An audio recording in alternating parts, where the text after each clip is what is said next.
Hey all, before the episode starts, we would like to announce that we are doing a prize giveaway. The giveaway is a $25 Amazon gift card. This amazing prize can be yours, and all you have to do is follow these simple steps in order to enter the giveaway. First, subscribe to the Otaku Crew channel. Next, like this video by clicking on the thumbs up. And finally, comment on this video by writing the hidden message that will show up in the episode in the comment section. Once you complete all these steps, you'll be entered in the giveaway. We will announce the winner by the end of the week, so make sure you're following the Otaku Crew social medias. And now, back to your scheduled episode.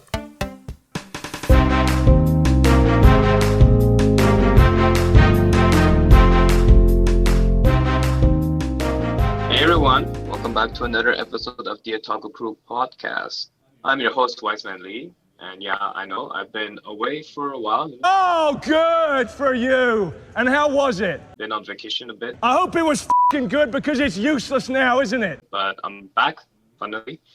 And so I want to thank our listeners for tuning in to today's episode. We are now on episode 18, and so I would like to remind our audience that you can listen to us on most platforms, such as Anchor, Spotify, Google Podcasts, and many more. And you can catch our episodes on our YouTube channel, The Otaku Crew. Make sure you subscribe to the YouTube channel. Do it! And leave a like and comment if you like our content and if you would like to support us. So for today's episode, I would like to introduce my panelists. But first, we got Leif on. What's happening?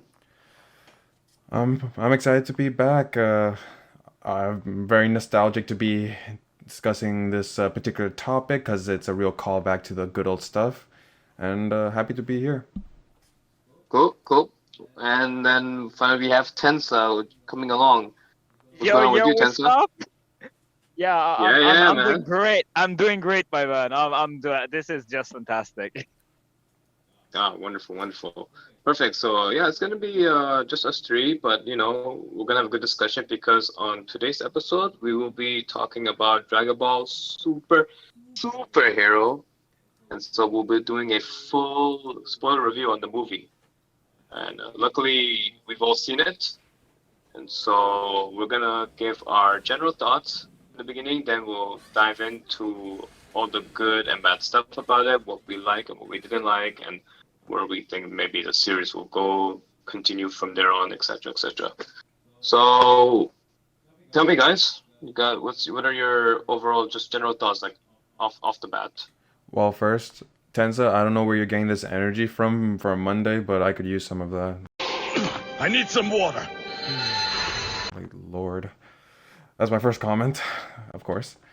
And in terms of the movie, I wasn't very excited to go see another Dragon Ball movie because I found they more or less exhausted in the most possible avenue. But they're like, no, we're gonna make a call back to androids.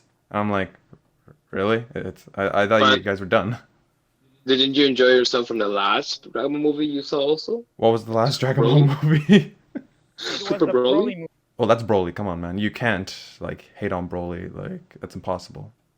But if you like Yeah. that, then I'm not sure what you mean. But anyway, okay, cool. You're But just that's not the looking thing. forward to it, but like, how did you feel then after watching the movie? I All throughout? found it was an okay film, not the best DBZ film I've seen, but not the worst because when you release Broly, you set the bar so high, and then you release this.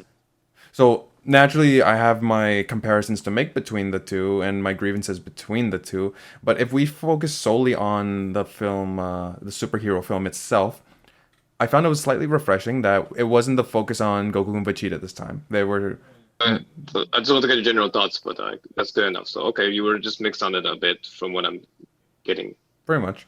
up now. Okay, so Tensa, what are your quick reaction? My general reviews is that, like Leifon said, it's not gonna be as good as the Broly movie. That was never gonna be topped.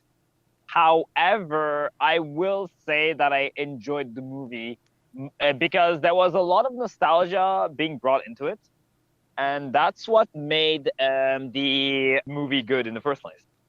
Cool. I'm pretty much in the same camp as you guys, except like yeah, I wasn't really looking forward to the movie because I thought I was gonna go into the movie hating it, but just coming out of it, I found myself pleasantly enjoyable. I found the movie to be quite enjoyable. I had a fun time, and so it wasn't as bad as I thought it would be. I do have issues with it, however, of course, which we will get into it shortly. Let me give the general plot of the movie. If I understand this, Dr. Gero's grandson, Dr. Hito, who meets up with the remaining of the Red Ribbon Army, who the leader now is Magenta, who's like the son or grandson of General Red. And so he pretty much recruits Dr. Hito into creating more androids to stop the evil Saiyans from taking over the world because of how many times they thwarted the Red Ribbon Army. And so that's pretty much it. Yeah, so he creates androids to come after the Z warriors. Not the grandson, the son. The son of what, General Red? Yes, Magenta is actually the son of General Red. Okay, right, perfect. So that's it. That's it. That's pretty much the summary and plot I can give at the moment without which is really the movie, basically. Pretty much. I tell you what, when the movie started and when they were giving the recap of the past events that happened with Goku and Red Ribbon Army, you know, that part was like beautifully like drawn and animated. Like it felt like Dragon Ball, like the original anime, but like revamped, like refurbished, like in modern times. And I'm like, man, I kind of wish that we got like that animation in current, like in that Dragon Ball time era too, because it looks so stunning and beautiful. We kind of did and didn't, because if you watch a bit of Dragon Ball Kai, we did have some animation revamp, just not in this. But it was not in the Dragon Ball part. It was more like, you know where the Frieza saga is? Yeah, Dragon Ball Z Kai, isn't that what it was called? Yes, Z Kai is only in the North American version. The actual name is Dragon Ball Kai. Oh, okay, perfect. So I like that recap part of Red Ribbon Army, because then we kind of it just pretty much recapping to the audience like, oh, this is what happened. Remember, Red Ribbon was around for a while, and they got thwarted by Goku. Yeah, go on. The updated graphic makes it so much better. It did look so much better. So we got that little recap, and then it continued on to show currently what Red Ribbon is. Right now they're called the Red Pharmaceutical Company. What was it? RPC, something like that? Red Ribbon Pharmaceuticals. Red Ribbon Pharmaceuticals. So they're kind of using that new name as a front for behind the operation of what they're trying to do. And so they're trying to get back to their former glory of what they were back then. But they knew that as long as Goku and his friends are around, they're gonna keep getting their plans are gonna keep getting ruined and everything. So now Magenta, the son of General Red, he's now in charge of the Red Ribbon Army, right? So now he recruits Dr. Hito, who was the grandson of Dr. Gero, and he knows that. And by the way, we now see in the movie that Dr. Hito is like a new genius who pretty much succeeds out of Dr. Gero, right? Yes. So he surpassed him. So he's like the new super genius who's stuck in prison, of course. And so Magenta plans to get him out of jail. And so when he gets out of jail, Magenta and talks to, of course, Dr. Hito, but Dr. Hito kind of knew that he needed his help for something, and so he pretty much tells them like, oh, you know, your what's it called? Your grandfather was a great scientist at Red Ribbon Army. You should take over his place. And then he's like, why should I? It's like, oh, but you know, the thing I liked is like they try to coerce him into like thinking that the Red Ribbon is the good guys, and then the Saiyans are the evil alien invaders who are trying to take over the planet. So he pretty much spins the story where like, oh, if you create the androids as superheroes, you know, you're gonna save the planet in a day. What do you guys think about that part? Course would not be the right word. I would say convince. Well, yeah, I mean, I just said convince or try to like sway him in one side, yeah. Yeah, because the thing is that Magenta was smart enough to try to track the guy with honey and not vinegar. So that's what, like, yeah, Chorus would be like if it would be like Carmine holding the guy at gunpoint, which Carmine actually tried and failed. And I also like the fact that Dr. Hito made it clear they are not friends. And it's just for mutual understanding. Mm-hmm. And I like the fact that they basically were using each other. Pretty much, yeah. I'm not sure what Dr. Hito was trying to get out of Magenta, though. Money. Hello, I like money. The Gamma 1 and 2 is exactly what he was doing. And that's what, if you understood the deal, he was supposed to make more superheroes. But the problem is that Dr. Hedo is the kind of character that is brilliant but lazy. Tells me you're brilliant. He also tells me you're lazy. So when he made Gamma 1 and 2, for him, he was set. He didn't care. Yeah. So that's it. And the problem is that he was so dispassionate on making the project that he was actually paid for. That's the reason why the rebuilding of Cell Max was incomplete. That's one of the main reasons. So that's it. So to the audience, like pretty much, Dr. Hito pretty much joins up with Magenta and creates the two new androids that we see in the movie. I mean, they're already showing a trailer, but Gamma 1, Gamma 2 are the new androids, and of course they are designed as superheroes because Dr. Hito's into superheroes. He thinks of himself as like something around that. And those two characters, Gamma 1 and 2, are so advertised that they were already in games before the movie came out. I think Toei has that problem where they always do too much with the marketing toys because I'll explain.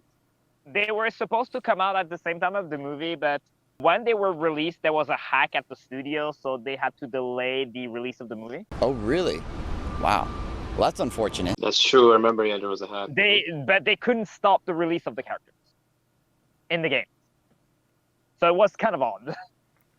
But there's something I find even odder, just in relation to the entire Magenta Dr. Hedo dynamic, is that he claims to be a super genius and everything, but he didn't do his own research on the entire Saiyan thing going on. Like, we remember with Dr.Gero, he sent out robots and everything to collect data on the Saiyans when they were on Earth battling. Couldn't get it from Namek, whatever. So Dr.Gero was ready for this. Then there's this guy, supposed super genius, and he's like, "Oh, Magenta, really? They're the bad guys?" I'll explain for that one. It sounds stupid to you, but keep in mind that Dr. Hedo doesn't have access to Capsule Corp, so he wouldn't have that information in the first place. He was and keep in mind that at the time of the Cell games, he's like every other kid who saw the Cell games.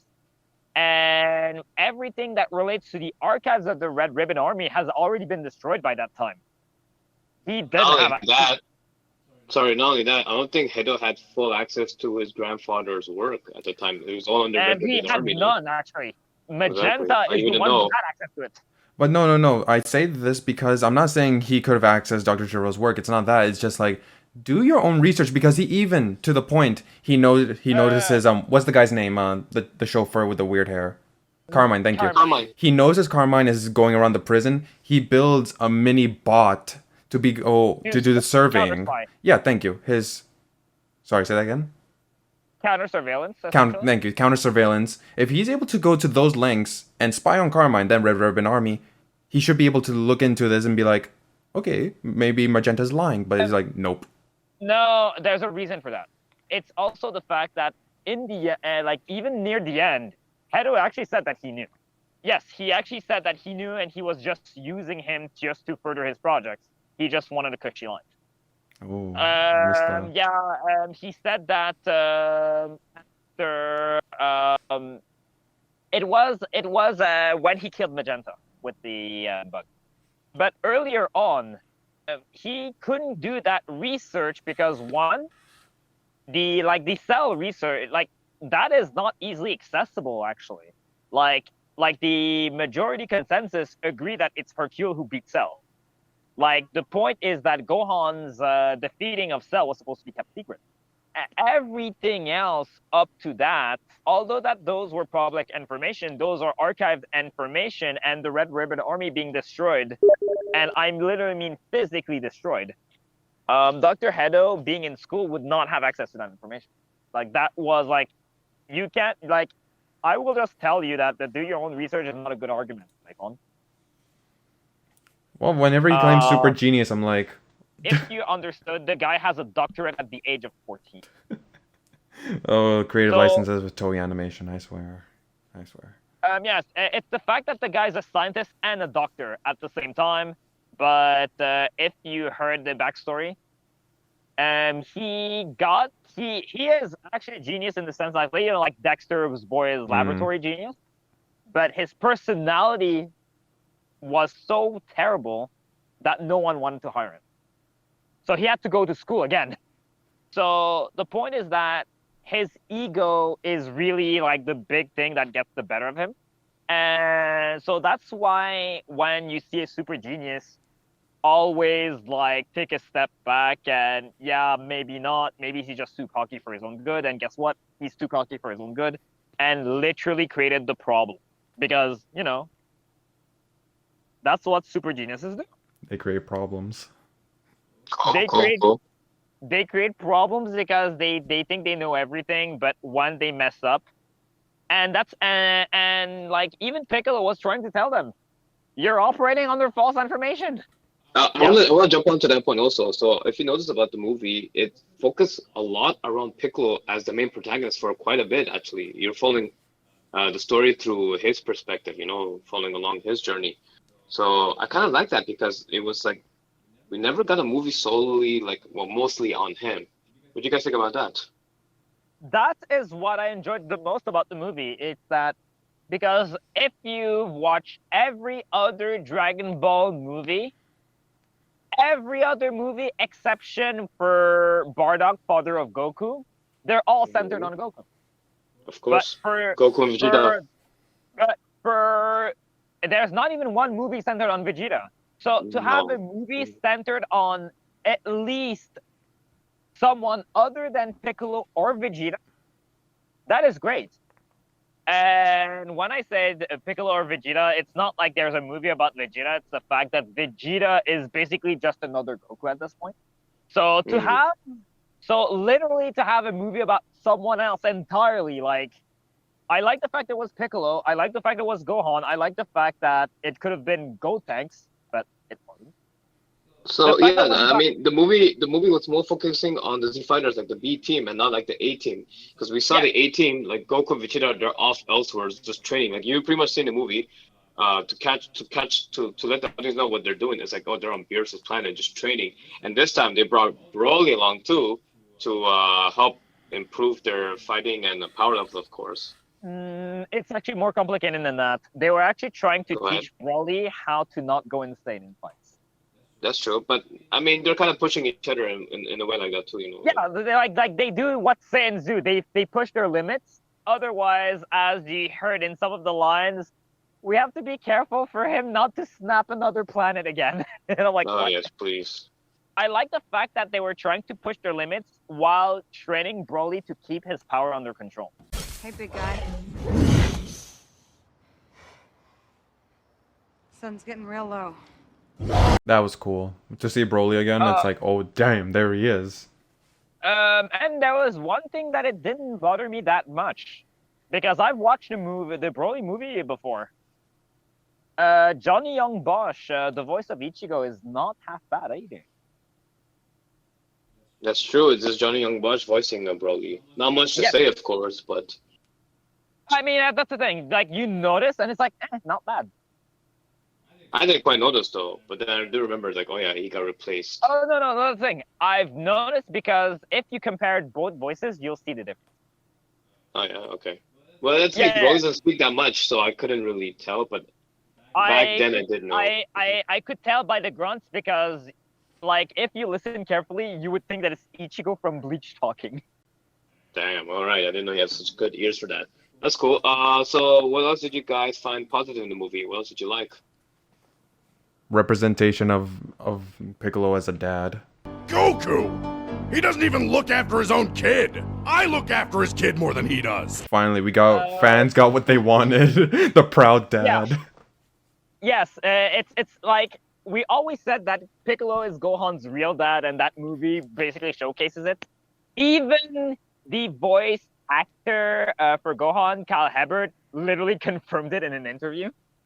So I think, yeah, I mean, if you think about it, like Piccolo is pretty much moving the entire movie along with Gohan too. It's pretty much their movie altogether.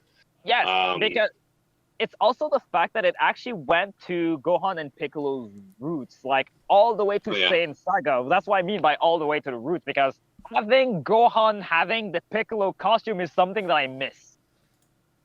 Yeah, that's true. You mean the purple gi outfit, right? Yes, yes. Yeah, we haven't seen that for a while. Like, I did like that haven't design. seen that since Cell Games, and I'm like, I miss that, and I'm like, for sure. You know, the other movie I could think of that wasn't centered so much on Goku Vegeta was BoJack Unbound, because that too had. That was Gohan, yes. Yeah, that's more Gohan too, as well, I think. And the thing is that I didn't think too much about that, and because it's like, yes, it's a movie centered about Gohan, but it's also Cell Games Gohan, so it was expected in the first place. Mm-hmm. But the idea that it's Piccolo makes it even better, because we have some mini series like in the manga, like let's say reincarnated as Yamcha, where there's like literally a mini series just based off Yamcha. What? You know the idea of you know everything about Dragon Ball, so you get to be in the Dragon Ball, but you are Yamcha. There is a series, and there's a short series on that, and it actually went well because the guy knowing the ins and outs of Yamcha, and on top of that, knowing the entire series all the way to Battle of the Gods. There was some fun stuff happening, like for example, Yamcha having his unlocked potential, and hey, look, there's Lord Beerus, and does like the really the most underhanded move of the games of hell. Oh shit, it's Lord Frieza behind you, and they just blast him.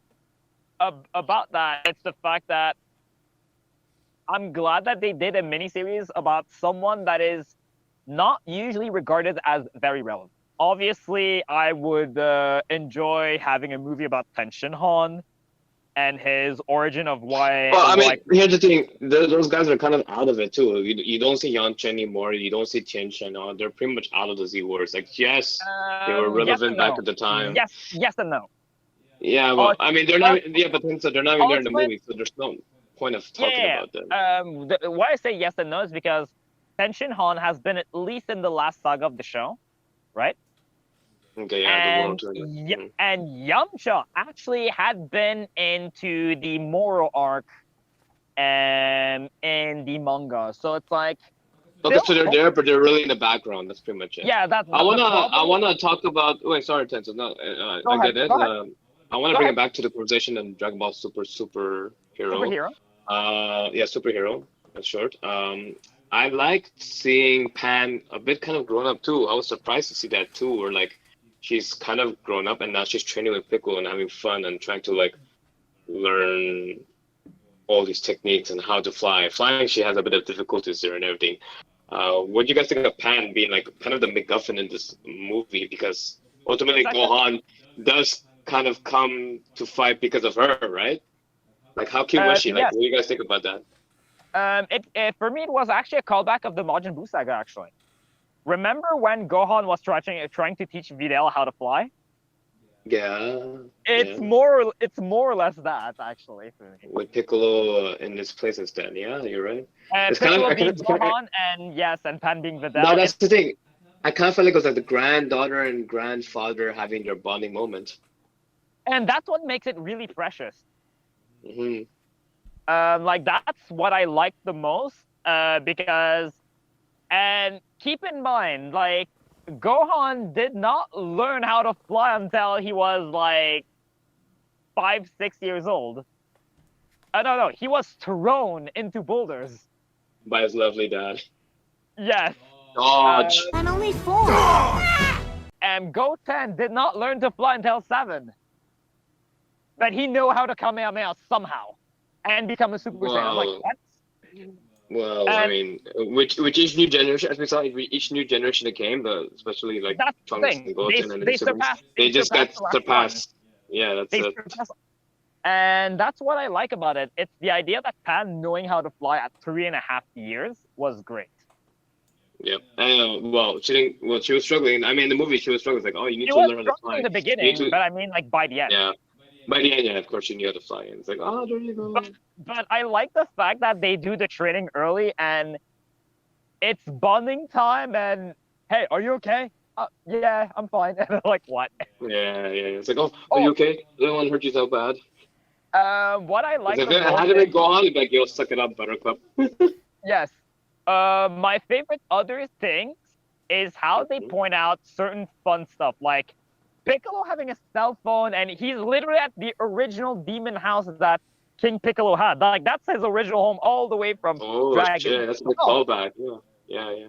So the callbacks were intense, like, and because Piccolo somehow gets along with the times, he has this giant cell phone, and You that was notice how he was holding it too? Like, kind of like L, you know, like L from Death Note kind of holding a cell phone. It was kind of like that. yeah. It's like, how do I use this thing? Yeah, because even though that the cell phone is large, Piccolo's 7 feet. So to him it's like, I don't know how to use this thing. So, you know? Remember him trying to drive? Oh my god, the callback on that. He's like, I never learned how to drive. Oh, bitch! Get out the way! Get out the way, bitch! Get out the way! Yes. That was precious. Yeah, because he got the license, but We all remember that episode. Yes. And something even funnier. Piccolo giving Gohan's the Piccolo clothes. You're so weak that that this is too heavy for you. Oh yeah. At one point when they give him the outfit, exactly. And he's like, oh, Piccolo, why'd you do that? He's like, what are you complaining about? You could wear this when you were 10. Stop whining. And it's a callback to what the fans always complain about, like Gohan fans complain about, because you know when people say that Gohan was not as strong as he was in the Cell arc, that's proof of it. Unfortunately, that's the sad part. Like that, because like he's so out of shape. You could even tell by how they animated him in the movie. He looked very skinny too. Like he didn't look like he was building any. Yeah, no muscle build on him. So like, okay, he's too busy with his work and study, so that's pretty much why. And even Gohan pointed out that there's a world of peace, and that's the problem with Gohan. That's the problem with Gohan. He's very complacent. Like he's so complacent that he's like, oh, it's okay. We got Vegeta, my dad. They'll take care of it. But as we saw in the movie, when they're not around, when shit hits the fan, it's up to you to like step in and take care of business. And I also like the fact that they also do the callback of one of the abilities of Super Saiyan, because Piccolo did not know. When you become Super Saiyan, you actually become eagle-eyed. As per Kaizenshu 7, your sight enhances really well. Gohan, Gohan who needs glasses and base form, but the moment that he becomes Super Saiyan, with Piccolo saying, "Wait, when you go Super Saiyan, your eyesight corrects itself." I can see. I can fight. And he's like, yeah, it just does. It's funny. Yeah, go on. Yeah. I'll go on. Sorry, go on. And I like the fact that they also went with Gohan, not just like he does not go straight to Ultimate Gohan. He goes 1, then 2, then straight to Ultimate. Like we actually see it as we go. I also like the idea. I also like the idea that when he understands that Pan is being taken away, Gohan's mad. Oh, you saw what we did to his house. We saw. Oh yes, we saw. Yeah, that was great. Hey everyone, this episode is sponsored by Audible. If you're like me and you want to find yourself a pastime but don't have enough time in the day due to school, work, or commuting, let me present to you Audible. Now, many of you have heard about Audible, but I'm going to tell you a bit more about it. Audible is an American online audiobook and podcast service that lets you enjoy all your audio entertainment on one app, whether it be, for example, a few in my library are His Dark Materials, Percy Jackson, Aragon, Witcher, Lord of the Rings, and many more for you to discover. You can always find audio for books you have been wanting to read or podcasts you've been dying to listen to. You will also find all the Otaku Crew up-to-date episodes lists available on Audible. As an Audible member, you can also choose one title a month to keep from the entire catalog, which includes the latest bestsellers and new releases. If you follow our Audible link, www.audibletrial.com/official Otaku Crew, you can start a free 30-day trial. So go to Audible now and start your free trial. We now return back to your scheduled episode. Well, it was also good to see like Ultimate Form Gohan, because I wasn't expecting that. I'm like, oh, your classic To be form. honest, I prefer the Super Saiyan Gohan over that Mystic Ultimate Gohan. Ultimate Gohan is supposed to be Super Saiyan 3, the equivalent of Super Saiyan 3, but it has to do with the fact that, unfortunately, it has to do with how did he obtain the form, and because of that, he doesn't need Super Saiyan 3. And if you preferred Super Saiyan 3, you always have Dragon Ball Heroes, where you actually have Super Saiyan 3 Gohan in Piccolo clothing. That's nice. The fame was born on what if he never got into the Goku Gi and always trained with Piccolo the entire time in the mount. Okay, cool. I was gonna ask, what do you guys think of the introduction of the new androids, Gamma 1 and Gamma 2? What do you think about them? The words I have, the words. Go on. Let's hear your thoughts. You haven't spoken that much lately. The first fight, what was I watching? What is this? I get punched and I hear the sound effects. I was like, is this how the movie's gonna go? Gamma 2 versus Piccolo? I'm like, why? I was kind of scared too if the fights were gonna be like that throughout the movie, where you just see like bam, pow, everything like that, and then they just hear and like it was very distracting, that kind of fight. Because I saw the models in advance, I didn't like them in advance at all. I like their personalities, but I don't like their look. I knew it was going to be like that the entire time, but I like what Piccolo said during the fight. Why do I actually see the sound effects? I like that. That I can agree with, and that's why I was like, maybe that was the note that's not gonna happen for the rest of the movie, and thankfully it didn't.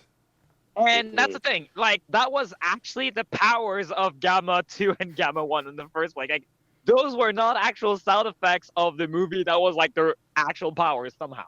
That's an interesting power, but overall on the androids themselves, they were very far different from our typical androids 17 and 18. Of course, they don't really look human per se like the original androids did, which was different. I'm like, okay, it's a different approach. Of course, we've got the red ribbon swagger there as well. So but I found what the good doctor did was that synthesize the role of the hero, a character who is heroic, in the form of an android, because you see, they don't really relate to humans. Their heroes are often seen as almost outworldly. Thank you, that's the word. Outworldly. And I found the design on that was pretty on point, especially the way that Gamma 2 carried himself. He's like, I'm a hero. I have a cape. I have a laser. You see, with that, it kind of felt kind of corny, though. Sorry, I just want to add that it kind of felt a bit corny, but that's... I'll expand onto that. I believe that the designs were very lackadaisical. I think that the point is that they were trying to remake like one of those hentai kamen or the Ultraman costumes and making it into an android. That's literally what I saw. You're right. I could see Ultraman in them too. You're right. So to me, the designs were actually lazy. I'm just gonna outright say it. I believe that the design were lazy. Okay, so you weren't feeling their designs, but what do you think of their characters also? Like, at the end of the movie, I kind of grew to like them. No, that's the thing. They were cool a bit. The characters, I actually have no issues with them. I like the idea that, there's a ray gun that does weird 900 lasers at Piccolo. Yes. Yeah. But I didn't know that the secondary effect is that when there's an explosion, there's literally letters like Batman punching a villain. There you go. Yeah, that's it. But it's true that because it was the first fight, we don't know. Like, I didn't know if it was going to be for every fight in every movie. And thank God it wasn't. Because that could have actually ruined the entire movie. It could have. Yeah. And on top of that, when it was the second fight, if you Gamma 1 versus Gohan, you notice that those were gone. Yeah. It was an actual Dragon Ball Z fight, pure. And I preferred that over the Gamma 2 bullshit. Oh, for sure. But I was happy that Gamma One like came and he's like, oh, I'll handle this, because I was like, I'm curious about Gamma One, because you know how characters are. They're just standing watching, like they're the big shit or something. Like Jiren just standing and watching and everything. I was like, no, I want Gamma One to fight, and long and behold, he did, and I was like, damn, Yeah, he's they holding his fight with own. him. Yeah, Yeah, that was good. Him against Gohan. Yeah, I like the fact that he steps to the table because the point is supposed to be like they were both superheroes. One of them is very serious, and the other one is like Michelangelo from Teenage Mutant Ninja Turtles. Or Johnny Storm from Fantastic Four. Yeah. They're both in the same vein. Yeah, one's more free-spirited, the other one's serious. Yeah. And I like the fact that the series is like, as my job as a hero, I'll step up to it. What did you guys think about the humor in the movie? I enjoyed the humor. It was pretty decent, especially the Dragon Ball part where Bulma's using the witches for her own Cosmetic surgeries. Exactly. She got like her butt done, and she wanted eyelashes redone. And Piccolo's so knows like, hey, can't you do this on your own without the help of the Dragon Balls? And the thing is that yeah, she could. And I liked how her petty excuses was, people can use the Dragon Ball for terrible things anyway, so I'd rather just waste the wishes so no one gets them. So it was super petty. Super petty, yeah. So there was that. And there was but the androids. I like the idea that Shenron could basically do what Super Kami Guru does. The Great Guru, the unlocked potential thing. Yes. Yeah, so we saw that for Piccolo, which was interesting because that's a callback also to Dragon Ball Z in the Frieza. Yeah. In the Namex Frieza. Yeah, Frieza Saga, Namex Saga, same thing. Yeah, and well, because the guy asked Dende, and we did not. I thought that any Namekian of that specific type, called the Dragon type clan, could do it, but I didn't know that they had to attain a certain age for them to like. They have to be sure to do it. That's a new information for us too. Like, oh, okay, that's cool. I found it well inserted though. Years, if you think about it, with more years pass by, the more wisdom and knowledge you get, and more power. And that power gets unlocked at a certain age. I think that part of the reason why Shenron can do it has to do with two things. One, he's a wishing dragon, and keep in mind that even though that Dende has a dragon, that dragon is originally Kami. So maybe it might be derived from Kami's own power. Maybe, but the dragon's also ageless. There's no way like he's aging out or anything like that. He's kind of like immortalish, if you know what I mean. That's not what I was trying to say. I was trying to say that because the original owner attained a certain age, Kami, maybe that. Okay. Yeah, that's what I mean. That's what I mean. So it's like it says dragon, so because he's already attained that age back then now. Yeah. So, okay, I see. Yeah. And what I liked even further is like how Shenron hid a wish within a wish. Oh, the very first wish Piccolo made, you mean? Yeah, like within a wish, there's like another one, and I was not expecting the second power up. No, nobody wasn't, man. Okay, so let's get into that. So pretty much, the dragon unlocks his potential, but in order for him to reach his new form, which was called, what was it, Orange Piccolo, which I found that kind of lame. Of course. As a name, I kind of found it very lame. That's his new great form. Yeah.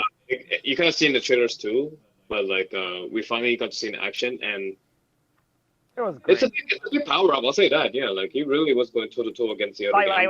Like that's the baller. Did you notice that he actually looked like the original Namekian before he defused? Yeah, a bit. It was, the similarity was there. Yeah. Really? Then there's Gamma 2 trying to punch him. Not working. And he had the oh shit face too. Yep. And Piccolo's just like one smack to him, and that's it. He's on the ground for good. I like the fact that Krillin had to remind Piccolo of Piccolo's older powers. The growing big and the mystic arms. The one where he basically extends his arms. Oh, yeah. Those are like the old school powers back in Dragon Ball. Yeah. It was a real homage to the old Piccolo, like damn, and I was really happy for it. So you could tell that Piccolo Jr. is back, you know? Mm.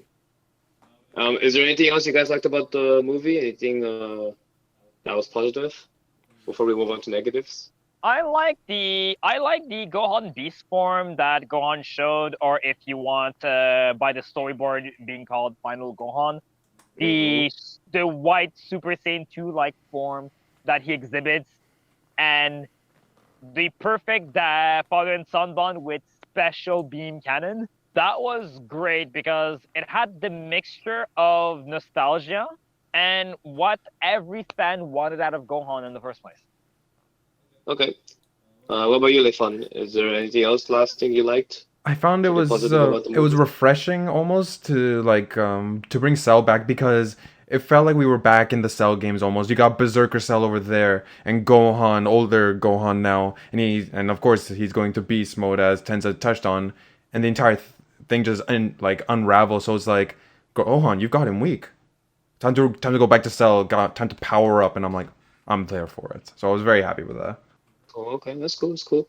So let's move on to the negatives. And speaking of Cell Max, my one negative for him, I guess, is like, yeah, it was cool seeing Cell return back, but I didn't like how they portrayed Cell Max in this movie. He pretty much sounded like a big giant monster like Godzilla and just going all crazy berserk. Like, I was hoping to get kind of a glimpse of that perfect Cell coming back, but unfortunately, we didn't see that.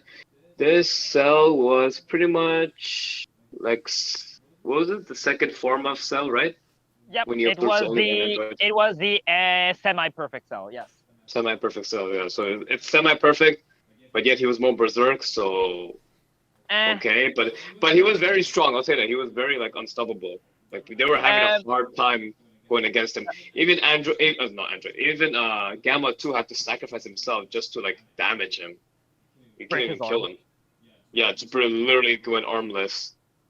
They were trying to aim for his head because apparently that was the weak spot, but It they had was. such a hard time. They had such a hard time they just couldn't like take him down that easily. And that was one of the big minuses for me too, because Hmm. for me, when I hear Cell, I expect perfect Cell. But the main reason why that this Cell has been in the second form the entire time is exactly as they said in the movie. The form was incomplete because a certain super genius was too lazy to do it. Obviously, if we had like the perfect Cell, it would be great. It would have been great because the perfect Cell, he's the goat. That's why he's the GOAT! The GOAT! He was back then. He Yeah, was backing everyone too. yeah, But like alas, mhm. so. So for me, that's what made it a little like that's part of the big minus. What made it lackluster. Like Gohan barely like if you really think about it, Gohan barely won versus an imperfect Cell. Barely. Yeah, yeah, that's Man needs true. help. And yes, he needed help, and there could have been actual casualties aside from Gamma too. There could have been some serious people dead. So it's the fact that I didn't enjoy the fact that they had to put the ugly Cell that no one likes That's a good way of putting it. and on top of that, the idea that Cell had no sentience. I'm sorry, like I would love for Cell to have voice line more than just screaming.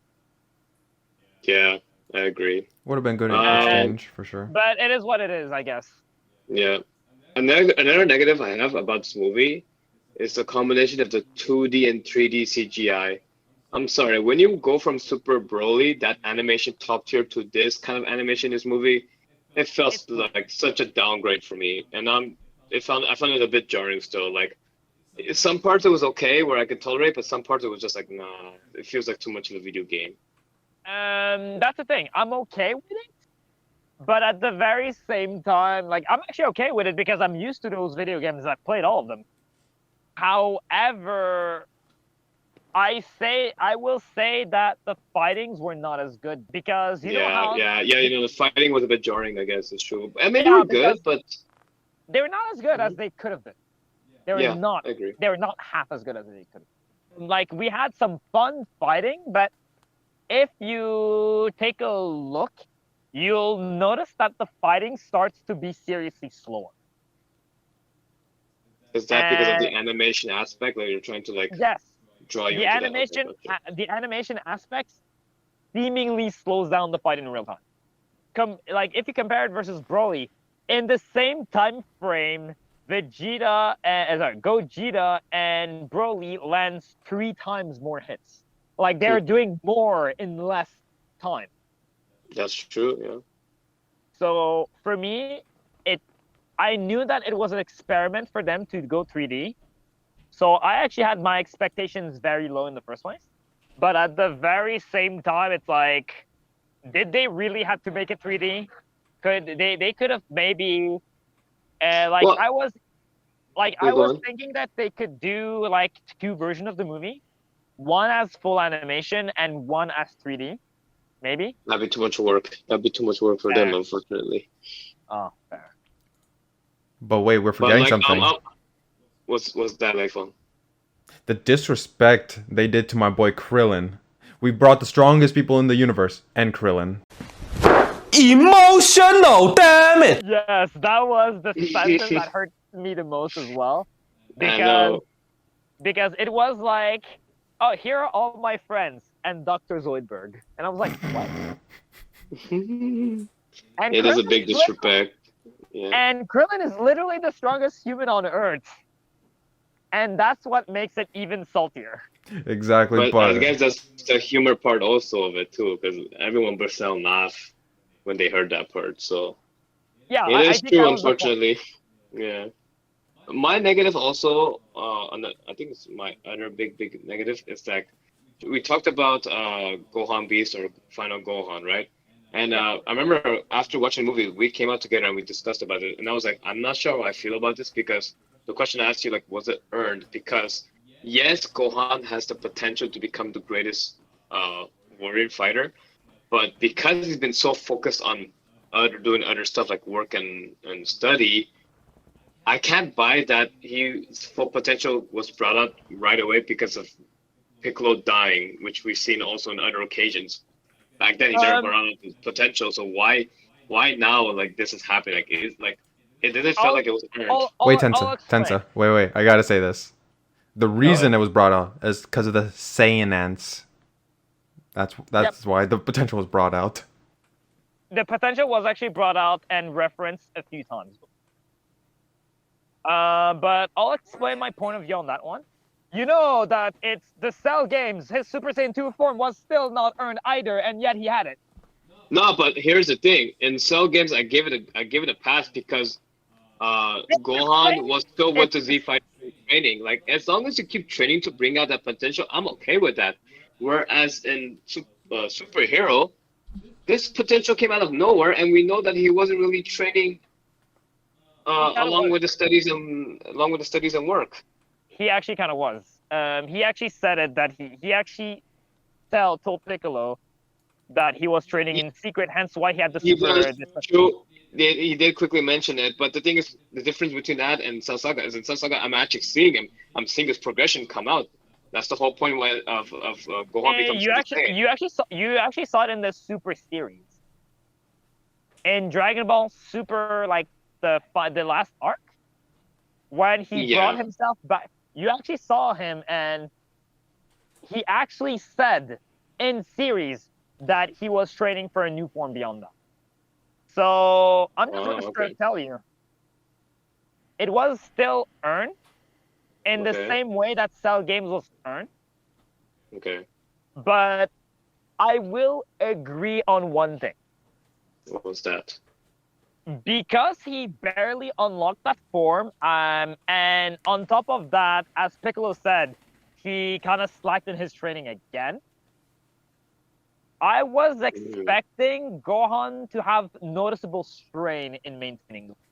I mean, I don't remember. He looked like he was okay holding it. He doesn't show any strain. Like I was saying that I was expecting him to get tired. Yeah, that actually tends to have a fair point. Even when he powered down, he's perfectly okay. Not like Goku goes Ultra Instinct, and then after he's like, down. His body's wrecked. Oh! Somebody! Oh! He needs some milk! Yeah. Exactly. So the thing is, that's why for me, it's really the fact that the form was referenced in in Gohan versus Goku in the Super series, and in the manga, he was saying they were saying different stuff, but they meant the same thing. Like for Gohan, in the anime, he wanted to attain an ultimate form for himself, and that's why the storyboard called it Final Gohan.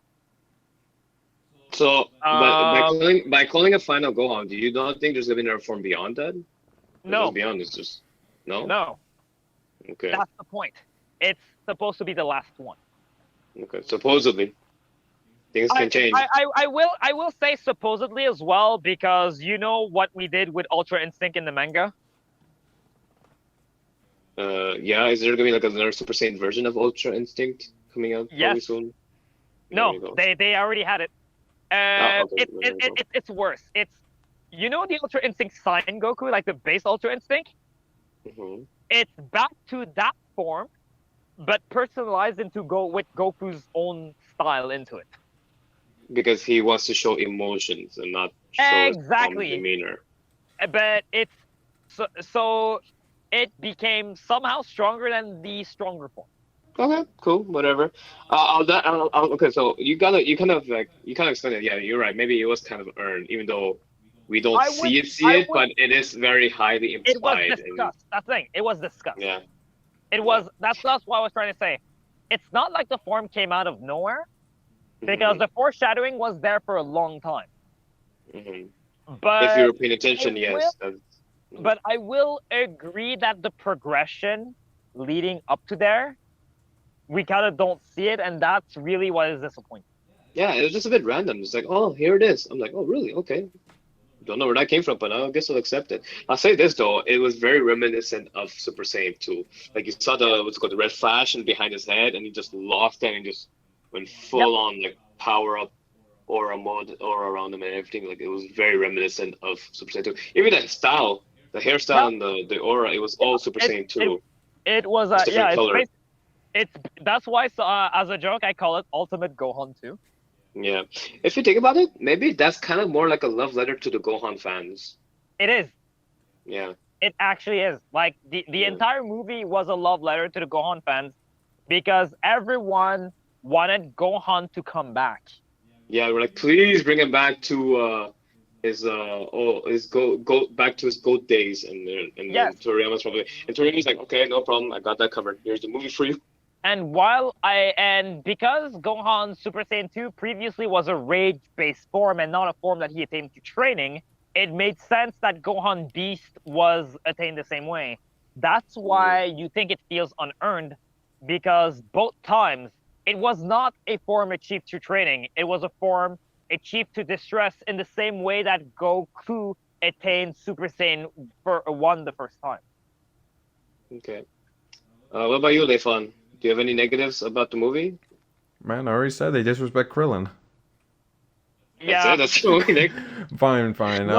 Now, this is not much of a negative, but it's more of something I noticed, is that this Gohan basically was what Chi-Chi always wanted in her son, like not a fighter, a scholar instead. And I'm like, okay, it's interesting to see that basically that's what came true. She, in a way, she got her way, but we see the consequence of that, like the lacking in training and all of that, slightly. Can I add on to that? Go for it, man. Dragon Ball GT, she had the same thing. Nothing changed. Shh, we don't speak of GT here. This is a safe space. Yes, but even in GT, but the point is that GT is that Gohan, because why I mentioned GT is that in the original G, when you go all the way to GT, Gohan literally retired fighting like everyone else. And that was the issue, because in the original idea is like, oh yeah, there's no village, there's no nothing. But but even with Gohan, even in this movie, it comes with the idea that because they think that nothing's bad is going to happen, or if something bad's going to happen, they can just sit and wait and call for Goku. They basically. But you see, they tried that. But that's the thing, they tried that, and Goku was no show because of reasons, right? Yes, and I like, and that's what I like. It's the idea. I like the idea that Goku and Vegeta could be busy and not be bothered because something else is going on. I like that. Yep, that's true. It's like you can't really rely on your hero. Sometimes you have to step in and handle business as yourself. That's what the movie was trying to apply. Yes. I want to bring it back to the part where you guys said GT is no longer canon, because what we saw in this movie is that we saw Pan she's grown up now, right? She's like almost like a little kid. She's no longer like a little toddler baby anymore. Like no, she's like going to school and everything. And you even see Trunks and Goten growing up around the time as end of Dragon Ball Z. So does that mean we're getting close to end of the timeline catching up? I already told you. Oh yes. When we were. I'm just gonna straight up tell you why. Yes, and why. One. The last episode of Z, the 10-year time skip epilogue, Pan was 4, and so you already know that 6 months in timeline at the very least. We're gonna have Goku picking up Boo and all that jazz. If you look, yes, Oob, sorry. If you look at Goten, look at how Goten is drawn. Yeah. He looks. That was the key indicator. Yes, he looks exactly like epilogue Goten. Exactly. So we're pretty much catching up to end of Z. So where do you guys think the series will continue from that point on? Like, what do you expect more in the future? That's the thing. I have a feeling that what they're probably doing is that they're probably going to remake the epilogue, because there's a lot of things that does not work as well anymore. Because, for example, Bulma in the original epilogue, she's old. Oh yeah. Okay. True. Yeah. Yes. Because of that, they have to remake everything. And on top of that, there's a lot of things that will still be there. Like, for example, Oob changing the magic numbers so that Goku can fight Oob and abduct him. And, like, most of the events will mostly be the same. But I actually have a feeling that because they have the god forms and stuff like that, there's a high chance that once they reach the epilogue, they might not continue. Like, the way that I see you mean that would be the end of Super? That's it? I believe that it may be the end of Super, and aside from adding the Moro arc, I do not see like another GT happening necessarily. Damn it! I was hoping to introduce GT canon right away to that. But GT can't even happen. GT can't happen because how do you explain everything from Super then? It can happen, but I'm saying that I don't have high hopes for it. But it turns out the only way for it to happen if somehow you have like a big reset or something happens where all the events Super kind of disappear and that's how GT happens. Because then GT, how do you explain Beerus and the gods? Yeah. Or better yet, that they do some weird Dragon Ball Hero hijinks. Because Dragon Ball Heroes actually, like, while it's not canon, they have a semi-good explanation for it. Like, because in the universe of Dragon Ball Heroes, the main characters are from Super, but the ones from Dragon Ball Heroes themselves are from another dimension entirely different, and they have so you had like the dimension where Goku gets Super Saiyan 4 and the other dimension where, So maybe they can pull that off. I don't know. Well, I mean, they've already introduced the multiverse story into this, so why not? It could just be like, here's GT happening again in another universe, but I don't know. Yes. But in the same token, they might just not go like. That's the thing. The reason why I don't think they'll go GT is because there's so much thing that displaces GT that it will not be the same. And it's also the idea that, for example, like I'm not confident that we'll see Super Saiyan 4 again because the point of Super Saiyan 4 was awakening your primal mortal power, and now they have divine power, which is far superior, according to the show. So it's gonna be hard. Like, it's this kind of thing where you'll have to find a reason to make a form better than what they already have. Pretty And much. that I mean, is- we'll have to wait and see when the show comes back. Then there's only one way to explain it. Exactly. That's why for me, I'm not saying that they won't do it. I'm saying that they're at a point where it's harder to introduce them. Cool. Do you guys have any last point before we wrap it up? I'm done. Nope. Nope. Okay, perfect. So thanks for tuning in, guys. Thanks for giving your thoughts on Dragon Ball Superhero. It's been a great discussion, and I look forward to hearing more of your thoughts on other animes and other discussion we have later on. So thanks for everyone for tuning in to this episode. I would like to remind everyone that you can listen to us on most of the podcast platforms. So like I said, Anchor, Spotify, Google Podcasts. And make sure you're following us on social media too. We like to create content for you guys. So follow us on most of the social media platforms. We're on TikTok, Instagram, Facebook, many more. Anyway, I'll put it. You guys can see it down in the description once you check it out. And that's it. Thanks so much for tuning in, guys, and have yourselves a good one. Thank you, everyone. Take care.